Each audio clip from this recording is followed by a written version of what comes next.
Hey guys, welcome back to another quick and very interesting tutorial. So in this quick tutorial, I'm going to show you how to adjust the brightness of an image on Picsart. So first of all, we want to open Picsart. After opening it, we just need to drag the image.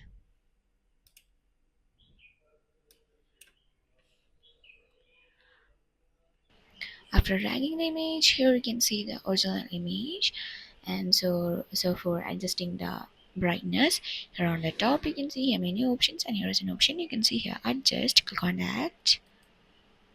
And from here as the first section you can see here light, in that section's first option you can see here brightness.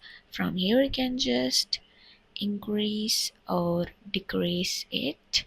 After adjusting it, you can see that you had been adjust the brightness of an image on Picsart. So that's it for this quick tutorial. I hope this video will be helpful for you. Make sure to hit the like button and the subscribe button for more such quick and very interesting tutorials.